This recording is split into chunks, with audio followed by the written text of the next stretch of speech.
Hello everyone. So today we're going to do some basic editing on a Hasselblad RAW file. And did want to say I hope everybody had a good holiday and New Year. So with that, let's go ahead and flip over. I have one of my very first images with the Hasselblad 907X. And as you can see, we have a slightly moldy Schnauzer. This picture is terrible on a number of levels. However, I think it's salvageable due to one thing, and that is that the face is in focus. So one of the most important things is getting your picture in focus to the best of your ability. Now, that doesn't necessarily mean that if the photo is out of focus, that it still might not be a great picture. In fact, there are several pictures from Magnum photographers that have become famous photos, and they are not technically in focus. So, but the content was very important. So keep that in mind. But this is a picture that, typically you would put in the trash can. But we're going to see what we can do with it. So this is a 3FR RAW image from Hasselblad. So the RAW editor right now is open. So we're going to see what we can do with it. So we'll start by doing an auto here in Adobe Raw. And it didn't do much, but it did lighten the image a bit. It also kind of brought the histogram stack more in line. And I could make adjustments here, but I just prefer doing it in Photoshop. So we're just going to go ahead.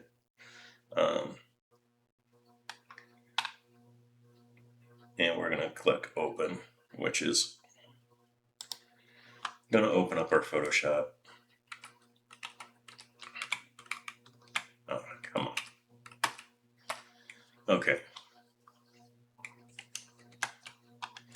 Let's see. Oh, good. Okay. So the first thing we need to do here is the composition is all wrong. The camera was not level when I took this picture.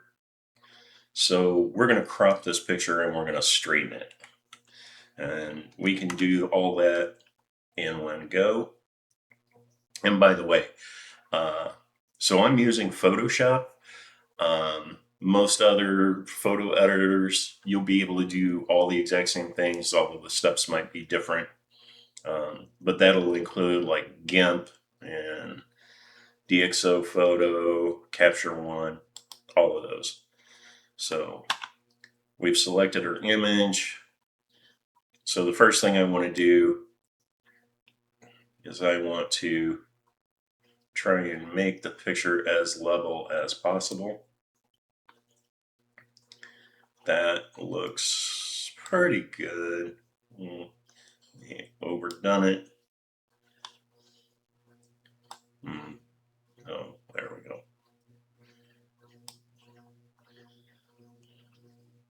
I think that's about as good as I'm going to get it.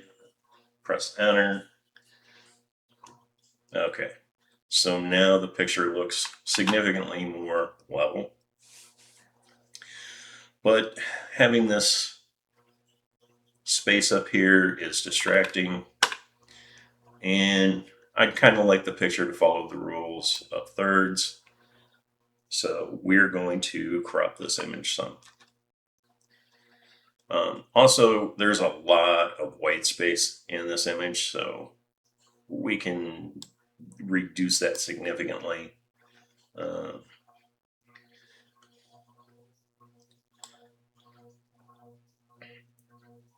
so let's see what we got here.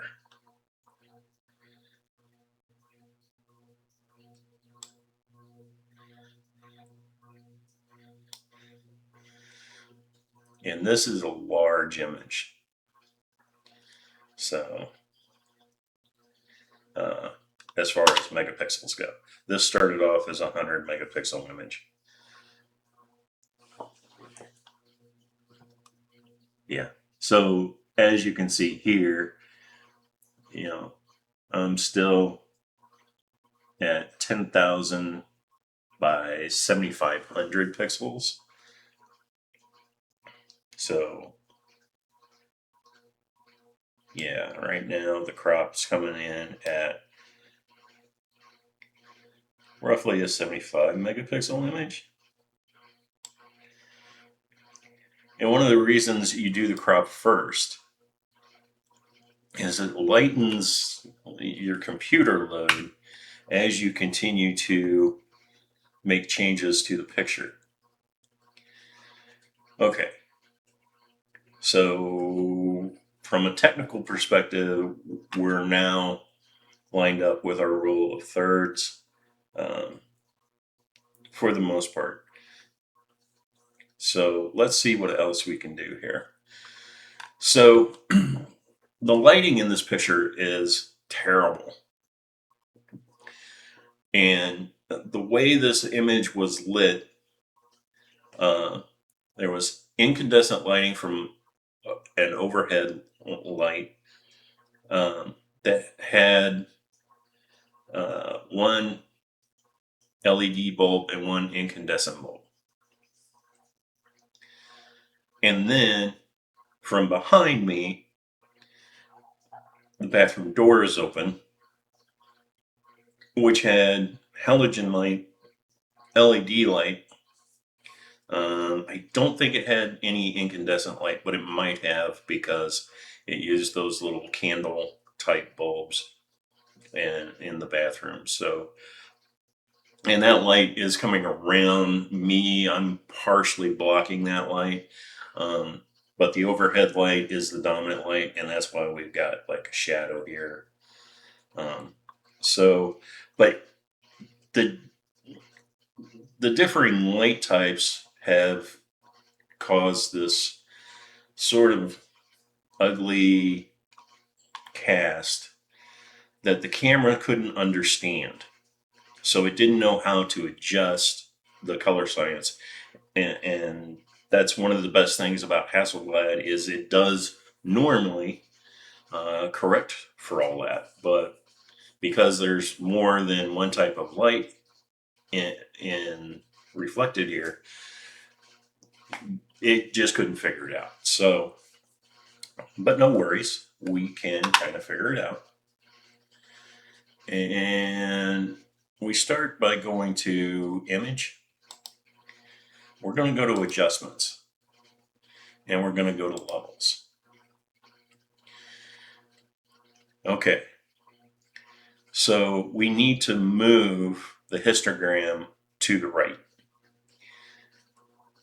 because we don't want this big space here. So we're going to adjust this by moving this little slider over here. And this should balance out the image. And it has. It's made the image cleaner, whiter, and it looks more pleasing. So, this is really just here in a couple of minutes, we've really improved this image. Now, there's some other tricks, and I'm going to do one trick here. I'm going to try anyway. So, I don't have any catch lights in the Schnauzer's eyes.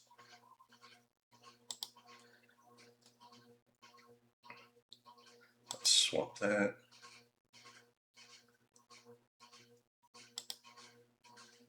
Oops. Oh, let's see. There we go.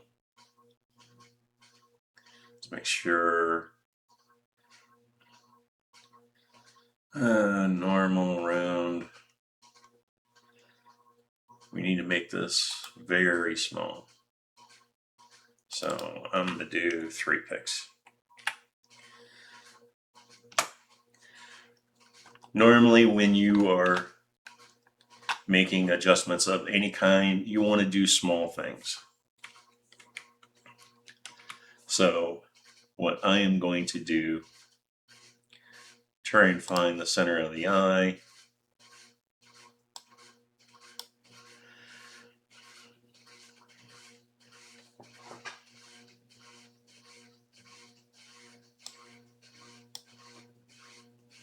Okay. And now, as we back out, and you'll hear that a lot of photographers won't admit to doing this, but I know Chelsea Northrup does this. She will draw catch lights in the eyes if it is not naturally captured. And there's nothing wrong with that. Just be aware you could not submit this to a contest and get by with that. People will be upset.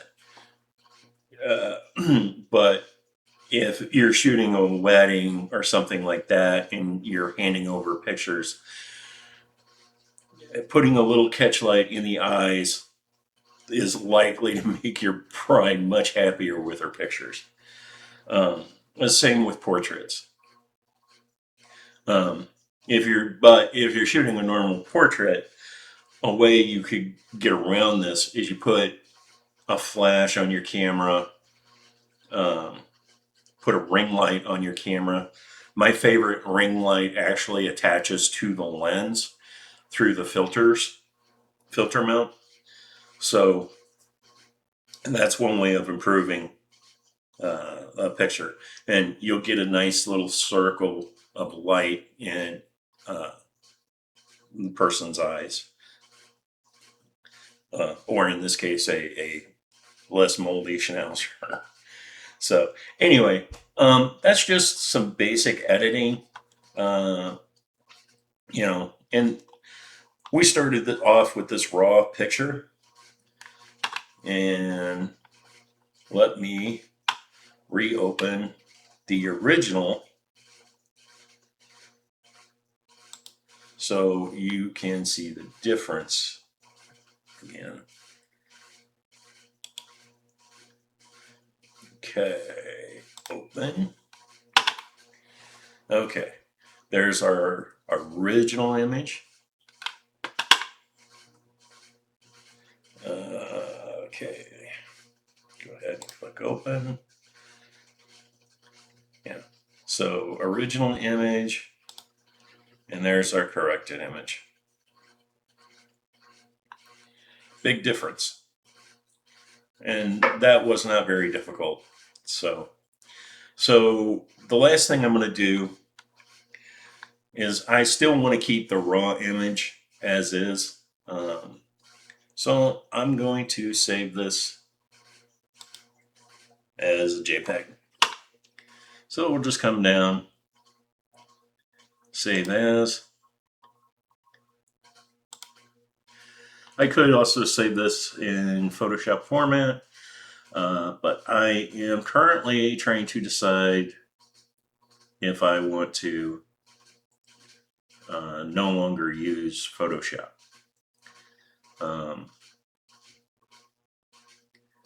Let's see. You know what? I'm going to do this as a PNG instead. It's not giving me. Save. Large file size is fine. Okay. So we've saved our work. And, now I have a picture that I'm much happier with.